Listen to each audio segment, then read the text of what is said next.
Ever since Cynthia and I started dating, there was a peculiar rule she had that she made crystal clear from the very beginning. The rule was non negotiable, so much so that she threatened to end our relationship if I ever broke it. The rule was simple: no mirrors. I thought it was strange, but love makes you overlook oddities. I didn't press too hard at first, but as time went on, it became more and more bizarre. I first noticed it when I visited her old apartment.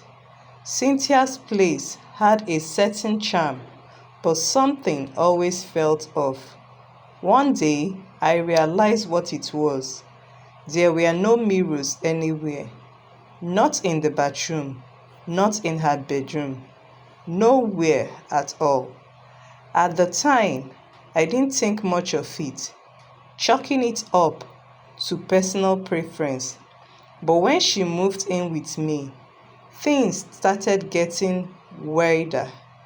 I need to get rid of the mirrors, Cynthia said one evening after she had settled into my apartment. Wait, what do you mean? I asked, confused. Just what I said. There can't be any mirrors. I have a phobia. A phobia of mirrors? I repeated, incredulous. That's unusual. Yes, it is. And it's something I can't explain. I don't want to see them. Please, for me, she pleaded, her eyes intense. I hesitated, but eventually relented. Love, right? Cynthia went through the entire house, removing every single reflective surface. It felt strange at first. Having no mirrors made daily life oddly inconvenient. But I loved her, so I tried to ignore it. Since Cynthia came to live with me, I started having odd dreams of snakes hovering around the house. It's just a dream, I'll confidently assure myself, though a little skeptical of my assurance. Weeks passed, and her rule about mirrors became just another quirk of our relationship. I tried bringing it up once or twice, but she always brushed it off. It's just a phobia, okay? She would say quickly, changing the subject. One evening, as we were winding down for the night, I asked again, but why mirrors, Cynthia? I mean, there has to be a reason. Cynthia sighed heavily, looking away. I don't want to talk about it, Alex. I could see something was bothering her, something deeper than just fear. But I didn't push further. I figured, eventually, she would open up. But the mystery gnawed at me. Every time I glanced at a bare wall, where a mirror used to hang, I couldn't help but wonder what she was hiding. My curiosity only grew with time. Then one morning, I made a decision, one I would soon regret. That morning was like any other. Cynthia was still asleep, her dark hair strewn across the pillow, looking peaceful and serene. An idea crept into my head, a mischievous one, admittedly, but I thought it was harmless. I tiptoed to the closet where I've hidden a small handheld mirror she hadn't found yet. As Cynthia stared up, I waited. The moment her eyes fluttered open, I smiled and held the mirror in front of her face. Look at my beautiful damsel waking up, I said, grinning. The instant her eyes met the reflection, everything changed. And that was when I realized that I had made the worst mistake of my life. The moment Cynthia's eyes met the mirror, everything shifted in an instant. The air in the room thickened, and the mirror in my hand became unbearably hot. I could feel the heat searing into my skin, and just as I was about to drop it, the glass cracked with a loud snap. I barely had time to react before the entire thing shattered, sending shards flying across the room. "Cynthia!" I yelled, instinctively shielding my face from the glass. She let out a scream, louder and more primal than I've ever heard before. It sent a chill down my spine, unlike anything I've felt in my life. The lights in the room flickered, and then, as if consumed by some dark force, they went out completely. The room plugged into pitch black darkness, leaving only the echo of Cynthia's scream hanging in the air. "Cynthia, are you okay?" I shouted, fumbling to find her in the darkness. My hands reached out, but all I could feel was the cold, empty space where she had been lying just moments before. Suddenly, a strange sound filled the room, a deep rattling hiss.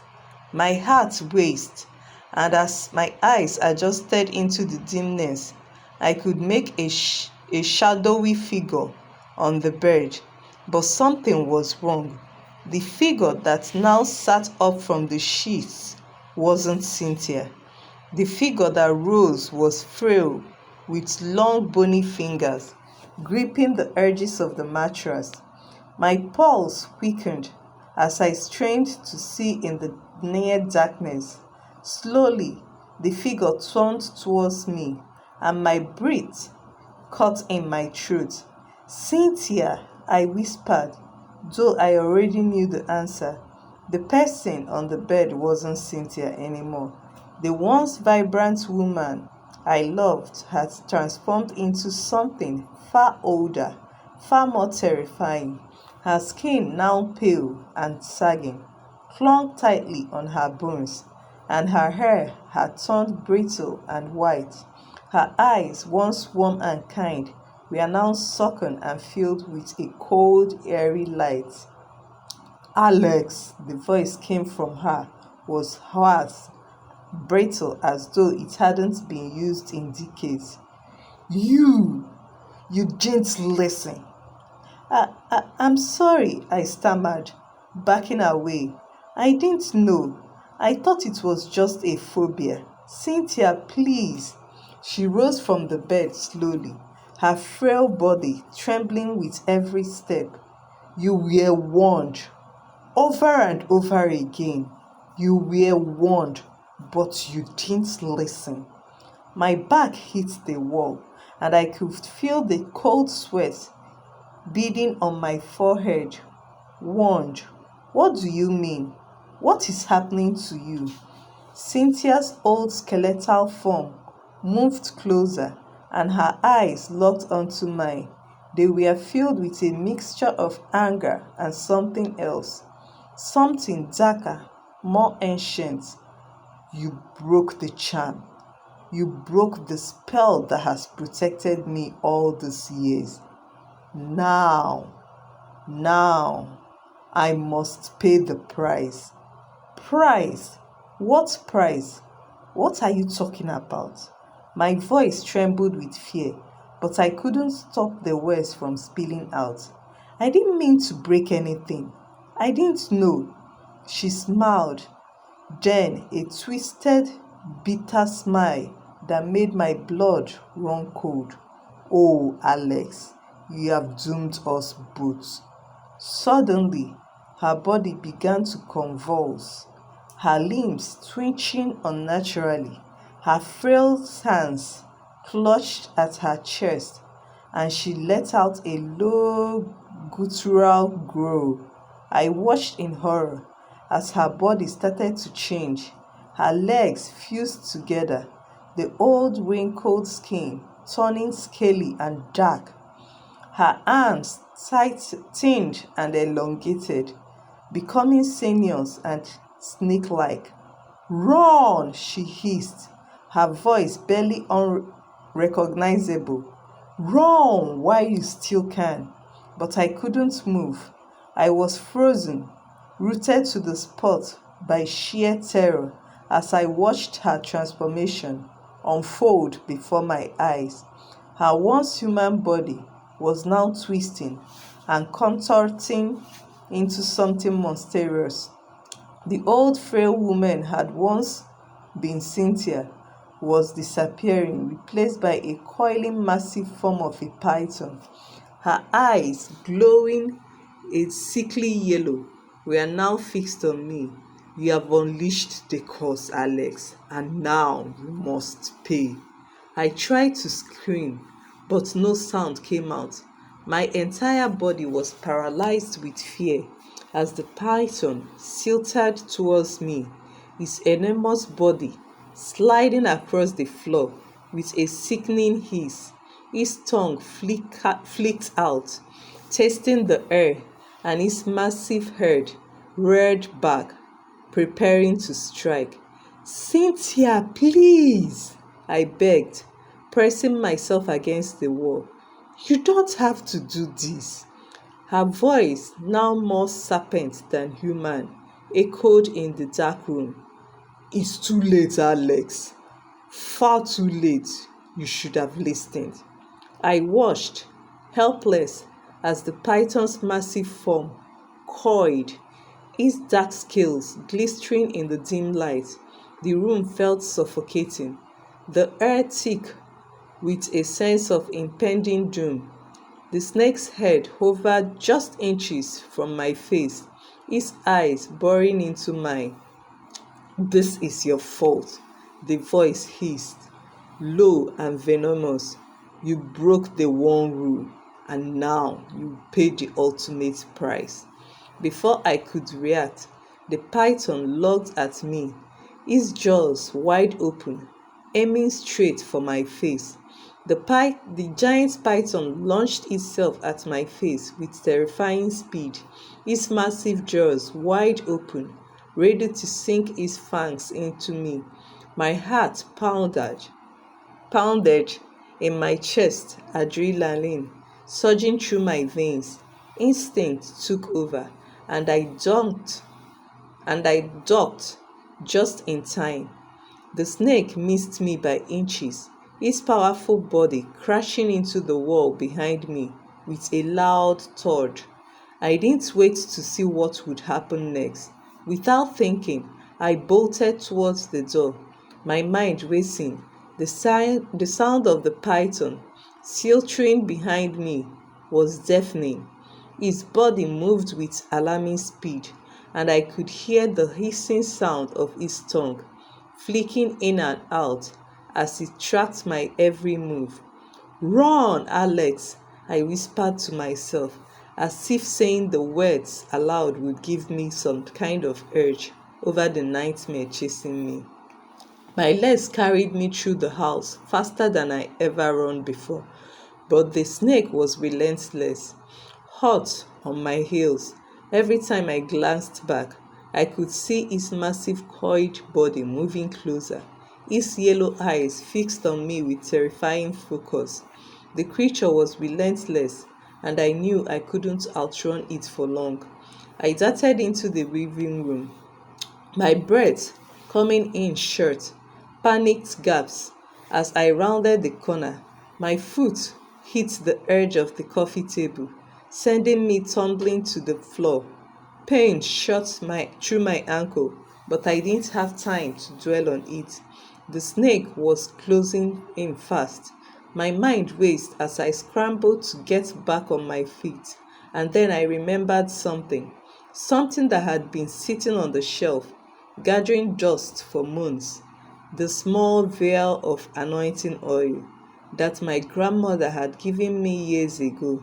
She had insisted I keep it for protection, though at the time I thought it was nothing more than a quaint, superstitious gift. But now, in this moment, I was desperate. I had nothing else to fight this monster. I reached for the anointing oil, clutching it tightly in my hands as I spun around to face the snake. "Please let this work," I whispered, my voice trembling as I unscrewed the cap. The snake was only feet away from me now, his massive body coiled and ready to strike again. With no time to waste, I threw the anointing oil at it, splashing it across the creature's dark glistering scales. The effect was immediate. The moment the oil touched the python, it reacted violently, thrashing its body in wild, uncontrollable spasms. It was as though I had doused it in acid. The snake twisted and turned, writhing on the floor like an earthworm sprinkled with salt. His hisses grew louder, more frantic, and his body coiled tighter and tighter, as if it were trying to escape from itself. I watched, my heart still pounding, as the giant snake began to shrink, its enormous form slowly withering away. The dark scales started to fade, and the snake's long, sinewy body began to transform right before my eyes. Within seconds, the monstrous creature had completely vanished, replaced by the frail old woman that Cynthia had become. She lay on the floor, her once vibrant body now shivered and weak, barely holding on to life. Her breaths were shallow, and her eyes fluttered open, filled with a deep sorrow. "Cynthia, is that really you?" I whispered, kneeling beside her, my voice shaking. But before she could answer, her body shuddered, and she took one final, ragged breath. Her eyes, once filled with fear and sadness, now stared blankly into the distance. She was gone. The Cynthia I loved and thought will make a great wife was actually an old witch. The world is full of mysteries. Thank you once again for these enchanting stories from Twice Sweet African Folktales. Hope to meet you next time. Bye.